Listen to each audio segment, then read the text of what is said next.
ಗಣೇಶ ಮತ್ತು ಗೌರಿ ಹಬ್ಬದ ದಿನಗಳಂದೇ ಇಡೀ ರಾಜ್ಯದಲ್ಲಿ ದೊಡ್ಡ ಮಟ್ಟದ ಒಂದು ಗಲಭೆಯನ್ನು ಸೃಷ್ಟಿ ಮಾಡಬೇಕು ಅನ್ನುವಂಥ ಒಂದು ಹುನ್ನಾರ BJP ಮತ್ತು RSS JDS ಮೂರು ಪಕ್ಷಗಳಿಗೆ ಏನೋ ಒಂದು ಪ್ರೀ ಪ್ಲಾನ್ ನಡೆದಿತ್ತು.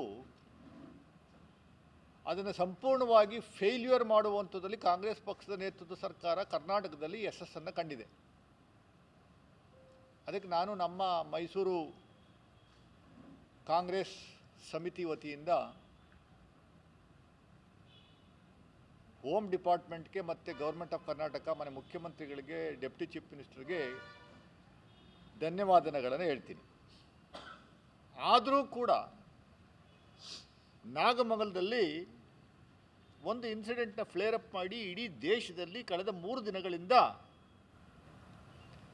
ಮಂಡ್ಯ, ನಾಗಮಂಗಲ, ಕರ್ನಾಟಕ ಈ 3 ಹೆಸರುಗಳು ಇಡೀ ದೇಶಾದ್ಯಂತ ಚಿರಪರಿಚಿತರಾಗಿ ಮಾಡುವಂಥದ್ರಲ್ಲಿ BJP, RSS, JDSನವರು ಕೊಂಚ ಮಟ್ಟಿಗೆ ಸಕ್ಸಸ್ನ ಕಂಡಿರುವಂಥದ್ದು ನಾವು ಕಾಣ್ತಾ ಇದ್ದೀವಿ.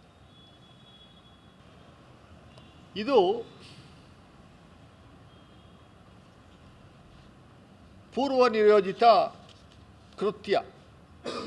BJP, JDS ಮತ್ತು RSS ರವರ ಪ್ರೀ ಪ್ಲ್ಯಾಂಡ್ ಎಫೆಕ್ಟಿವ್ ಆಗಿ ಮೆಟಿಕ್ಯುಲಸ್ ಆಗಿ ಪ್ಲ್ಯಾನ್ ಮಾಡಿರುವಂಥ ಒಂದು ಕೃತ್ಯ. ಅದಕ್ಕೆ ಕೆಲವು ದಾಖಲೆಗಳನ್ನು ಹೋಮ್ ಡಿಪಾರ್ಟ್ಮೆಂಟಿಂದ ಹೋಮ್ ಮಿನಿಸ್ಟರ್ ಬಿಡುಗಡೆ ಮಾಡ್ತಾರೆ.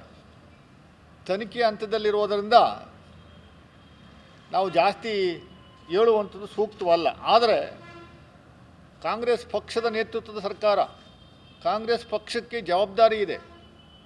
ಜನರಿಗೆ ಮಾಧ್ಯಮದ ಮೂಲಕ ಇವರು BJP, JDSನವರು ಏನು ತಪ್ಪು ಮಾಹಿತಿಗಳನ್ನು ಕೊಟ್ಟು ದಿಕ್ಕು ತಪ್ಪಿಸುವಂಥ ಕೆಲಸವನ್ನು ಕಳೆದ 48 ಅವರ್ಸಿಂದ ಏನು ಮಾಡ್ತಾ ಇದ್ದಾರೆ ಅದೊಂದಷ್ಟು ಸ್ಪಷ್ಟೀಕರಣ ಕೊಡುವಂಥದ್ದಕ್ಕೆ ನಾವು ಇಲ್ಲಿ ಪತ್ರಿಕಾಗೋಷ್ಠಿಯನ್ನು ಮಾಡಿದ್ದೀವಿ. ರಾಜ್ಯದಲ್ಲಿ ಸರ್ಕಾರದ ಪರವಾಗಿ home minister doctor G. Parameshwar ಅವರು ಮಾಹಿತಿಯನ್ನು ಕೊಡ್ತಾ ಇದ್ದಾರೆ. ಮನೆ ಮುಖ್ಯಮಂತ್ರಿಗಳು ಕೂಡ ಸ್ಪಷ್ಟೀಕರಣ ಕೊಡುವಂಥ ಕೆಲಸವನ್ನು ಮಾಡಿದ್ದಾರೆ. ನಿರ್ದಾಕ್ಷಿಣ್ಯವಾಗಿ ಯಾವ ಕೋಮಿನವರಾಗಿದ್ದರೂ ಸರಿಯೇ ಮುಲಾಜಿಲ್ದೇ ಕ್ರಮ ತೆಗೆದುಕೊಳ್ಳುವಂಥ ಒಂದು ವ್ಯವಸ್ಥೆಯನ್ನು ಈಗಾಗಲೇ ಮಾಡಿದ್ದೀವಿ, ಮಾಡ್ತೀವಿ, 100ಕ್ಕೂ 100ರಷ್ಟು ಮಾಡ್ತೀವಿ.